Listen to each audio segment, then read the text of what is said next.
ఏలేరు కాలువ ముంపుకు ముఖ్య కారకుడు మాజీ ముఖ్యమంత్రి జగన్మోహన్ రెడ్డేనని పిఠాపురం నియోజకవర్గ ఇన్ఛార్జ్ మర్రెడ్డి శ్రీనివాసరావు విమర్శించారు. పిఠాపురం వరద ప్రాంత పర్యటనలో జగన్ రెడ్డి అన్ని అవాస్తవాలే మాట్లాడారని ఎద్దేవా చేశారు. పిఠాపురం పట్టణంలోని ఆర్ఎండ్బి అతిథి గృహంలో ఏర్పాటు చేసిన మీడియా సమావేశంలో జనసేన పార్టీ జిల్లా అధ్యక్షుడు తుమ్మల బాబుతో కలిసి ఆయన మాట్లాడారు. ఈ సందర్భంగా జనసేన నాయకులు మాట్లాడుతూ ఏలేరు వరదలపై జగన్ అవగాహన లేకుండా మాట్లాడారని ఎద్దేవా చేశారు. గొల్లప్రోలులో పల్లపు ప్రాంతాల్లో ఇళ్ల స్థలాలు ఇచ్చి జగనన్న కాలనీ వాసుల కష్టాలకు కారణమయ్యారని గుర్తు చేశారు. అటువంటి ప్రాంతాల్లో ఎందుకు పర్యటించలేదని ప్రశ్నించారు. కూటమి ప్రభుత్వం రైతులను అన్ని విధాలా ఆదుకుంటామని హామీ ఇచ్చారు. గండ్లు పడ్డ ప్రతి ఏరియాని పరిశీలించి త్వరితగతిన పూర్తి చేస్తామని ఎవరూ అధైర్యపడవలసిన అవసరం లేదని అన్నారు. మీరు ఈరోజు జగన్ రెడ్డి రావడానికి ముఖ్య కారణం ఏలేరు వరద ప్రాంతాన్ని అక్కడ ఉన్నటువంటి రైతుల్ని కాపాడడానికి కాదు. ఇక్కడ ఇక్కడ తిరిగి ఏ విధంగా రైతులకి ఇంకా నష్టపరిచేటువంటి చర్యలు చేపట్టడానికి బాగుంటుందని ఒక ఏరియల్ సర్వే చేసుకుని వెళ్ళాడు. ఎందుకంటే ఇక్కడ ఏ విధంగా చేస్తే రైతుకి ఇంకా నడిచేట ముంచొచ్చు, పవన్ కళ్యాణ్ గారి మీద కానీ చంద్రబాబు నాయుడు గారి మీద కానీ ఏ విధమైనటువంటి అవాస్తవాలు చెప్పొచ్చు అనేటువంటి దానికి ఉదాహరణే మొన్న జరిగినటువంటి విజయవాడలో వచ్చినటువంటి వరదల్లో మరి వైసీపీ పార్టీకి సంబంధించినటువంటి పెద్ద పెద్ద పడవల్ని ఆ ప్రవాహంలో వదిలి ఒక గ్లోబల్స్ ప్రచారం చేశాడు. ఇదంతా చంద్రబాబు నాయుడు గారి అసమర్థత, లేకపోతే ఇప్పుడు కూటమి ప్రభుత్వ అసమర్థత అనేది. మీరు ఈ సందర్భంగా మీరు చెప్తున్నటువంటి వాస్తవం ముందు ప్రాజెక్ట్ మేనేజ్మెంట్ గురించి మాట్లాడారు.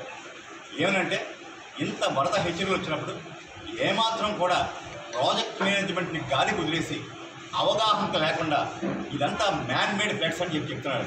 ఇవన్నీ కూడా అవాస్తవాలు సార్. 8వ తారీఖు ఉదయానికి ఏలేరులో ఉన్నటువంటి వాటర్ రిజర్వాయర్లు 18 టీఎంసీలు లేవు. అప్పటికి 6 టీఎంసీలు గ్యాప్ ఉంది సార్. ఆవేళ ఉదయం 6 గంటలకి ఇన్ఫ్లోస్ 2775 క్యూసెక్లు, అవుట్ఫ్లోస్ 2325 క్యూసెక్లు సార్. ఒక్కసారి అప్పటి వరకు మేనేజ్మెంట్ టోటల్ కంట్రోల్లో ఉంది. కానీ అక్కడ ఏఎస్ఆర్ జిల్లాలో కూర్చున్న వరదలకి 9వ తారీఖు ఉదయం 2325 క్యూసెక్లు ఉన్నట్టు 2725 క్యూసెక్లు ఉన్నటువంటి బ్లడ్ సాయంత్రానికి 27,000 క్యూసెక్లకి చేరింది. ఒకే ఒక్క రోజు 24 అవర్స్లో. 29వ తారీఖు సాయంత్రానికల్లా 21 టీఎంసీకి ప్రాజెక్ట్ చేరిపోయింది. అప్పుడు చేసి ఒకనొక స్టేజ్లో 45,000 క్యూసెక్లకి వెళ్ళినప్పటికీ కూడా 25,000 క్యూసెక్లకే అవుట్ఫ్లోస్ని నియంత్రించి దాన్ని మేనేజ్మెంట్ని అద్భుతంగా చేశారు. నిన్నటి రోజున స్వయంగా చంద్రబాబు నాయుడు గారు కూడా కలెక్టర్ గారిని అభినందించారు. ఈ రకంగా జరిగిందని. ఈ వాస్తవాలను పక్కన పెట్టి మీరు వరద వస్తే ముందు ఈ కాలువ కెపాసిటీలు 14,000 క్యూసెక్ల వరకు ఉన్నాయి కాబట్టి ముందే నీరు వదిలేయచ్చు కదా అని అడుగుతున్నారు. 18వ తారీఖున అది సడన్గా జరిగింది. ఒక 24 గంటల్లో సినారియో మొత్తం మారిపోయింది.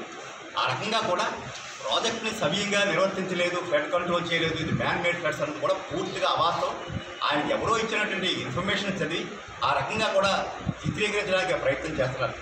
తర్వాత ఆయన మాట్లాడిన ప్రతి అంశం కూడా అబద్ధం, అవాస్తవం. ఎందుకంటే ఆయన చెప్తారు సార్, వాలంటీర్ వ్యవస్థ లేదు, పెన్షన్లు ఇవ్వలేదు, ఈవేళ ఏమంటారు ఈ క్రాప్ నమోదు అవ్వలేదు, లేకపోతే సచివాలయంలో స్టాఫ్ పనిచేయట్లేదు అని చెప్తున్నారు. ఇవన్నీ అవాస్తవాలు. ఈవేళ వాలంటీర్ వ్యవస్థ లేకపోయినా గడిచిన 3 నెలలుగా 1వ తారీఖున 95% పెన్షన్ ఇవ్వడం జరిగింది.